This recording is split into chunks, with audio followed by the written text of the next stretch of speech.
baunya. Termasuk juga malmus. Malmus itu kelezatan yang ditimbulkan dari ketika meraba sesuatu. Kayak contoh ada tukang cat, ya tukang cat mobil atau motor. Ketika habis dia mengecat gitu, dia raba. Oh sudah halus. Berarti muncul rasa di situ. Itu lezat. Bagian dari kelezatan yang berasal dari ketika meraba sesuatu. Atau malbus ketika seseorang mengenakan pakaian tertentu, ya nyaman pakai pakaian tertentu, itu adalah kelezatan fisikal, ya, mengenakan sesuatu, memakai sesuatu, atau mengendarai sesuatu, itu ada kelezatan fisikal di situ. Nah, termasuk al-manzur ilai, kelezatan yang berasal dari apa yang kita lihat, ya, melihat pemandangan indah, ya, apa saja yang bisa membuat ada semacam gejala di dalam jiwa kita merasakan kenikmatan berasal dari ketika melihat hal tertentu tadi. Nah, di akhirat itu kayak begitu. Orang akan bisa merasakan kenikmatan yang bersifat fisikal, indrawi, menurut kelompok ini.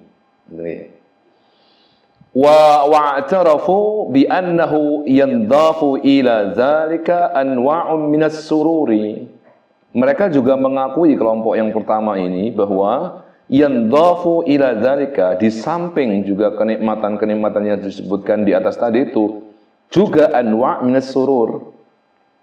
Juga ada loh di sana itu nanti anwa' minas surur, yaitu kesenangan-kesenangan. Ya, kesenangan-kesenangan.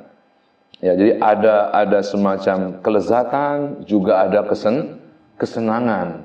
Ya, sebagaimana kita di dunia itu kan juga sering bersenang-senang, ya, bersenang-senang berkumpul keluarga, bersenang-senang bersama sahabat, bersenang-senang, banyak itu jenis-jenis kesenangan.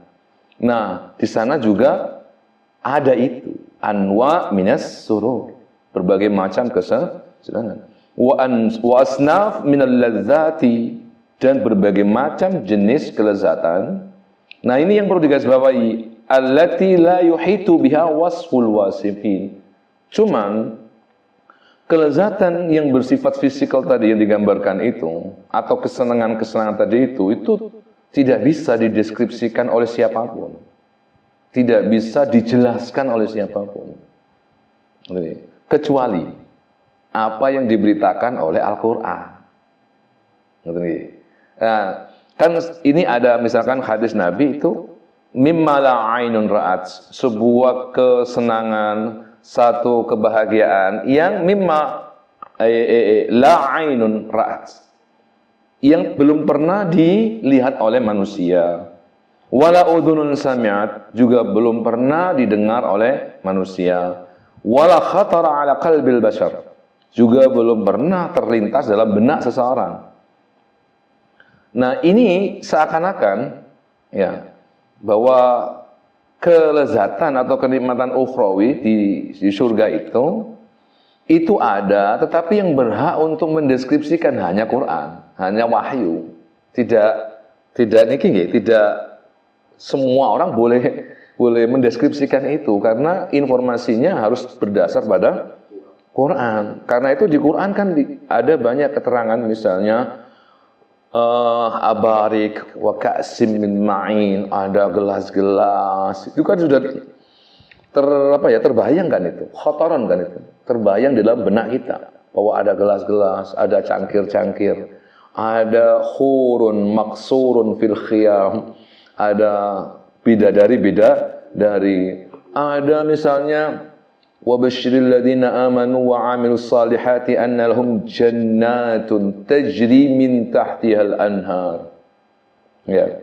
Di mana di surga itu ada sungai-sungai yang mengalir. Itu kan tergambar toh di sini. Nggih, tergambar. Tapi yang memberitakan itu bukan kita loh ya, tetapi Quran. Sehingga itu kita tidak bisa secara bebas untuk kemudian khataran ala qalbil bashar, merangkai sendiri kenikmatan kayak apa, nggak bisa. Kalau diberitakan Quran, ya. Tajri min tahtihal anhar, kullama ruziqu minha min samarat. ketika penduduk surga itu disaji dengan berbagai macam jenis buah-buahan, ya, kullama ruziqu minha min thamaratin rizqan qalu hadzal ladzi ruziqna min qablu wa utubihi mutasyabiha. Kata mereka, loh bukannya ini buah-buahan yang di batu dulu ya? Ya. Bukannya ini anggur yang kami beli di pasar Singosari itu ya, kayak itu mungkin. Artinya kan tergambar itu. Ya. Jadi kenapa? Karena di ayat itu Allah menginformasikan ke kita bahwa saat manusia masuk surga itu bisa otaknya kembali ke dunia. Bukankah ini buah-buahan yang dulu pernah kami nikmati ketika di dunia?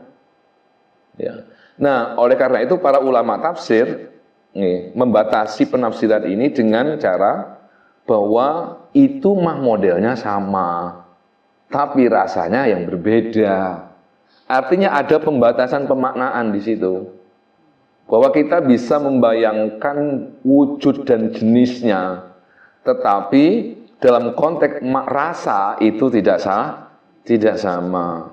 Berarti ngeten, khotoro ala qalbin basar, terlintas saat itu di dalam benak kayak apa modelnya buah-buahan di dunia dan surga itu sepertinya ada kemiripan dalam arti wujudnya, tapi kelezatannya ini yang berbeda. Karena itu masalah kelezatan ukhrawi itu la khatara ala qalbil bashar, tidak terbesit sedikit pun dalam benak manusia walaupun terbesit dalam bentuk wujudnya.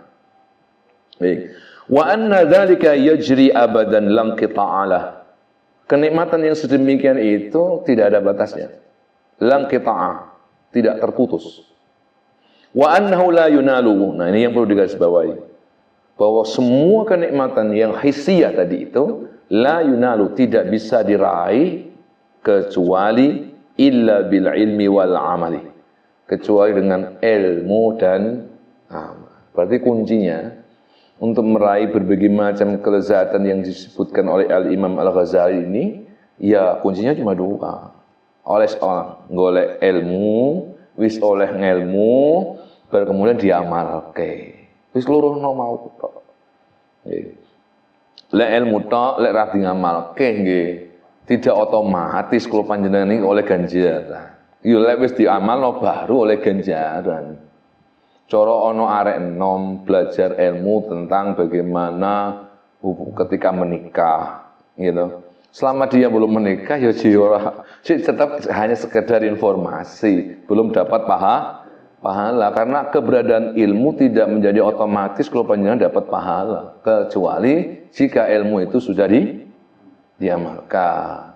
Nah, niki bahwa ngaji niku penting, lebih penting dari itu adalah ngamal kayak apa sing wis di ngaji niki. Mungkin niku yang jadi pokok tujuan kita itu ya ngelmu ngamal gitu ya. Pun wa haula'i, mereka siapa? Firqatun ula, kelompok yang pertama tadi itu. Humul muslimun kafatan. Itulah seluruh umat Islam punya pandangan seperti itu. Kafa itu keseluruhan. Umumnya umat Islam, ya, dari mulai yang alim sampai yang awam, itu punya para pandang seperti itu, bahwa mlebu swarga jenenge kenikmatane ya hissiyah, indrawi, gitu nggih. Bal al-muttabi'un